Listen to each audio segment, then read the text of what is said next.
ঈদের নামাজের জন্য মসজিদে এসেছি। এখানে এক সাইডে পুরুষ মানুষ নামাজ পড়ে, আরেক সাইডে মহিলা মানুষ নামাজ পড়ে।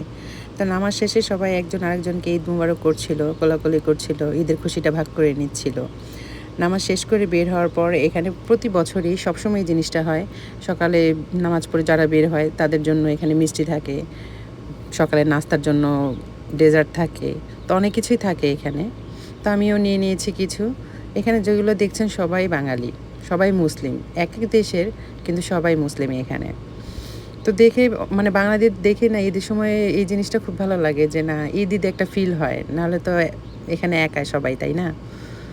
তো আমিও নাস্তা শেষে যে এখানে বসে সবাই যে যার মতো খাবে, দেন সবাই একজন আরেকজনের সাথে কথাবার্তা বলবে পরিচিত সবার সাথে। এখানে ঈদের ৩টা জামাত হয়, ২টা অলমোস্ট শেষ, আমি শেষেরটা ধরেছি। তো অলমোস্ট অনেকেই চলে গেছে, এখন আমিও চলে যাচ্ছি। ঈদ মানেই খুশি, ভালো থাকবেন সবাই সব সময়। ঈদ মুবারক ওয়ান্স এগেইন।